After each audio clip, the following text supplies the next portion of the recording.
Maka segala puji itu bagi Allah, itu milik bagi Allah. Kalau kita buat dengan alhamdu pakai ha, maka artinya segala kecelakaan itu milik bagi Allah. Maka kita sama aja mengatakan Allah itu celaka. Bismillahirrahmanirrahim. Assalamualaikum warahmatullahi wabarakatuh. Alhamdulillah wassalatu wassalamu ala sayyidina Muhammad wa ala alihi ajma'in. Amma ba'd. Kaum muslimin dan muslimat yang dirahmati Allah Subhanahu wa taala, alhamdulillah pada hari ini kita akan melaksanakan sebuah kajian, yang dengan kajian ini untuk membahas tentang tata cara cepat belajar Al-Quran, membaca Quran dan lain sebagainya. Adapun sebelum kita pahami tata cara membaca Quran, itu terdapat 6 ilmu Al-Quran. Untuk membaca Al-Quran maka harus melewati 6 cabang ilmu. Yang pertama harus melewati yang namanya makhraj. Yang kedua harus melewati yang namanya sifat. Yang ketiga melewati namanya ahkam hukum. Ahkam. Yang keempat memahami namanya mad wal qasr. Mad wal qasr. Yang kelima memahami namanya waqaf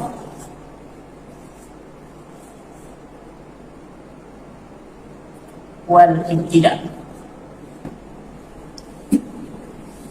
Memahami namanya waqaf wal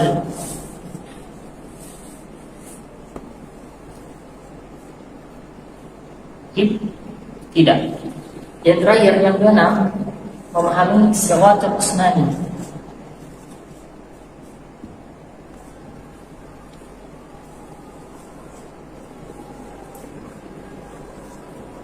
Ya kan, memahami siratal usnani. Maka setiap orang pandai dia mahir membaca Al-Quran ketika sudah menguasai 6 cabang ilmu ini.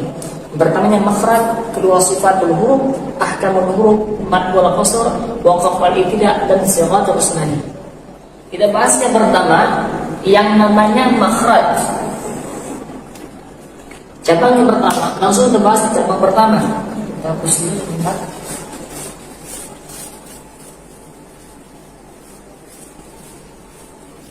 Apa itu makhraj? Makhraj ialah asal kata daripada kalimat kharaja. Kalimat kharaja. Kalimat kharaja yang berarti keluar. Sedangkan makhraj yaitu isim makan. Isim makan berarti nama tempat keluar. Kalau kita tafsirkan kharaja yakhruju kharjan wa huwa kharijun wa dzaka makhrujun ukhrun la takhruj makhrajun min kharjun. Maka makhrajun merupakan isim makan yang bermakna nama tempat keluar.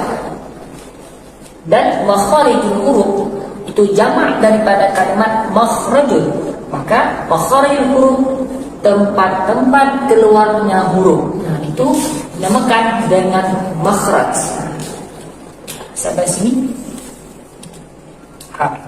Nah, terus makhraj ini terbagi ke dalam beberapa cabang. Menurut pendapat yang pertama, menurut pendapat Imam Sibawayh mengatakan bahwasanya makhraj terdapat 16 makhraj. Imam Sibawayh. Akan tetapi kita memakai pendapat jumhur ulama, kesepakatan seluruh ulama, yaitu makhraj terdapat 17 makhraj. Yang 17 makhraj ini terhimpun ke dalam 5 maudhu. Terhimpun ke dalam 5 maudhu. Yang pertama ialah maudhu'un al-jawf. Maudhu'ul jawf. Berapa makhraj maudhu'ul jawf? Maudhu'ul jawf terdapat 1 makhraj. Yang kedua namanya maudhu'ul khalqi.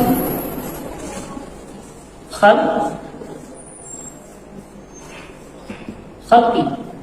Maudhu'ul khalqi ini terdapat 3 makhraj.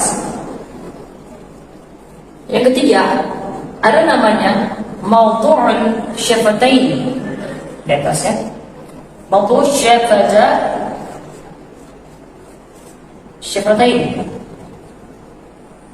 Maudhu' syafatain terdapat 2 makhraj. Yang keempat namanya maudhu'ul khayshum.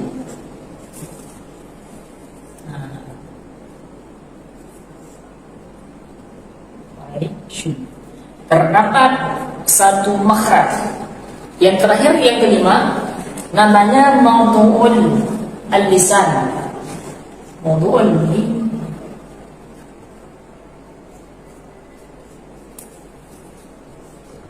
lisan terdapat 10 makhraj. Maka kita jumlahkan makhraj al-lisan 10, makhraj khayshum 1, makhraj syafatain 2, makhraj al-jawf 1, dan makhraj khalqi 3. Jumlah semuanya terdapat 17 makhraj. Saya jabarkan. Al-khalqi artinya tenggorokan. Al-jawf artinya rongga mulut. Syafatain artinya 2 bibir. Al-khayshum artinya pangkal hidung. Al-lisan artinya lidah. Kita bahas satu persatu. Kita bahas yang pertama itu maudhu'ul al-jawf. Maudhu'ul al-jawf.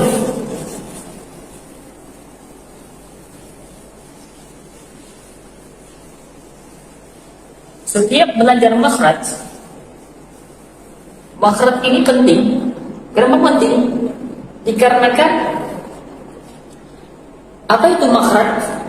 Makhraj secara istilah itu bisa kita namakan dengan ta'rif ataupun kaedahnya ismun lil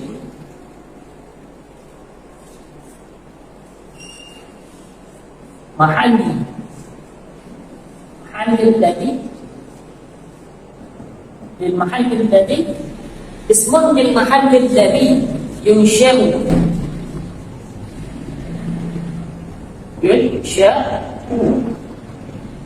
min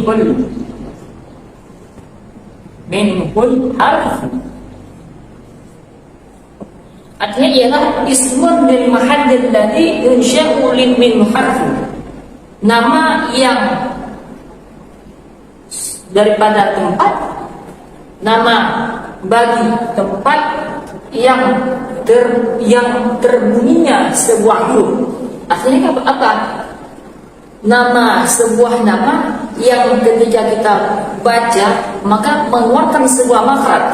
Contoh, kita baca A, maka kalau kita baca kalimat A maka mengeluarkan makhraj. Sedangkan kalau tidak terbaca maka tidak memakan makhraj. Nah, jadi makhraj ini penting. Jangan salah memilah-milah makhraj, karena ketika salah belajar makhraj maka salah arti. Kalau salah pemahaman maka salah arti. Salah arti maka salah beramal dan bisa menjadi murtad ataupun kafir. Mana contoh? Dapat contoh. Pada sembahyang, betul? Al-Fatihah, Al-Qawli, kalimat Bismillahirrahmanirrahim. Coba ya. Contoh, Bismillahirrahmanirrahim. Ya, Bismillahirrahmanirrahim, yang artinya dengan menyebut nama Allah yang Maha Pengasih lagi namanya itu pakai ha. Pakai ini pakai ha. Bismillahirrahmanirrahim pakai ha. Tapi kalau kita ubah ha dengan ha, pakai ha semakhraj. Ha dengan ha semakhraj. Makhraj mana dia? Al-khalqi. Akan tetapi ketika berubah dia ha menjadi ha, Bismillahirrahmanirrahim ataupun bisa berubah dengan ha atau menjadi kha. Itu menjadi kha, birrahim. Bismillahirrahmanirrahim. Ada kha ataupun ada tipis sedikit nirrahim. Maka berubah arti. Ar-Rahim yang artinya dasarnya penyayang, ketika berubah jadi kha, rahim, maka artinya merdu. Kita artikan kalau kita buat Bismillahirrahmanirrahim dengan nama Allah yang Maha Pengasih lagi Maha Merdu, berubah. Lihat, hanya yang berubah titik satu, ha jadi kha satu. Contoh kedua, kalimat Alhamdulillah Rabbil Alamin. Ya kan? Kalimat Alhamdu. Alhamdu Lillahi Rabbil.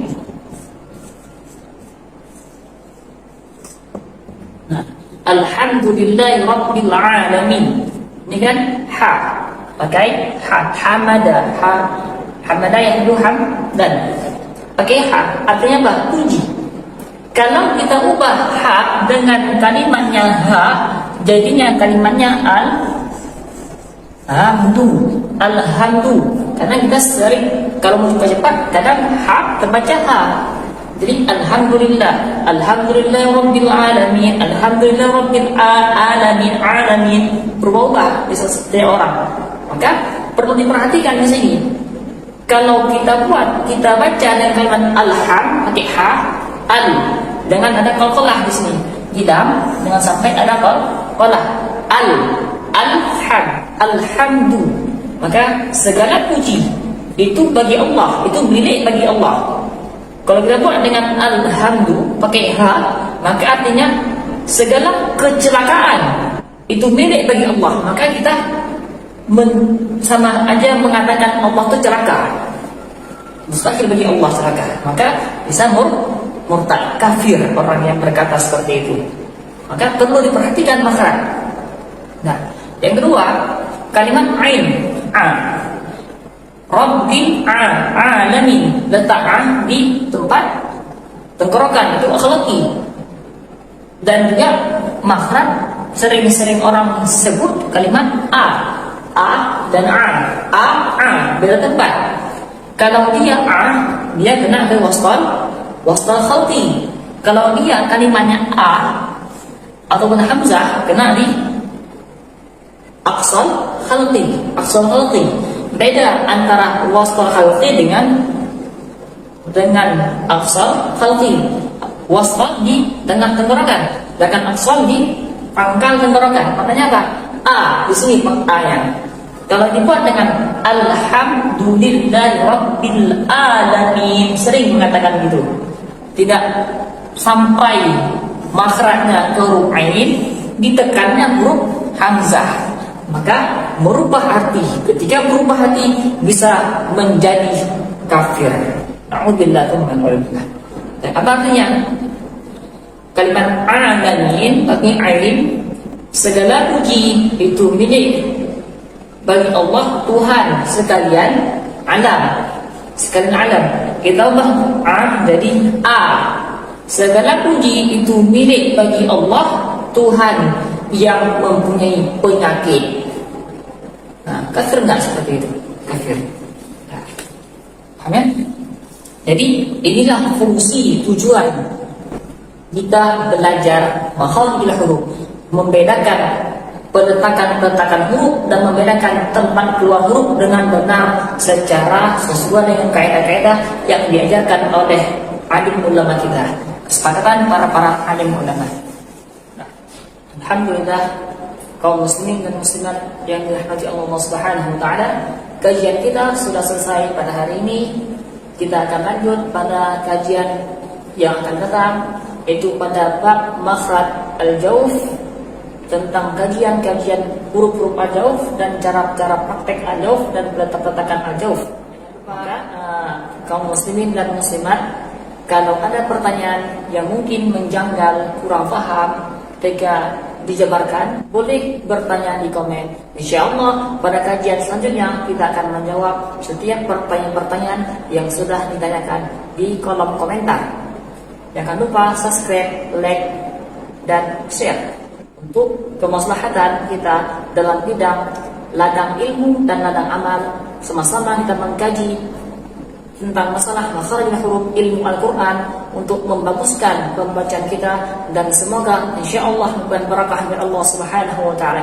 Amin amin ya rabbal alamin. Akhirul kalam wa billahi taufiq hidayah wa ridha inayah. Assalamualaikum warahmatullahi wabarakatuh.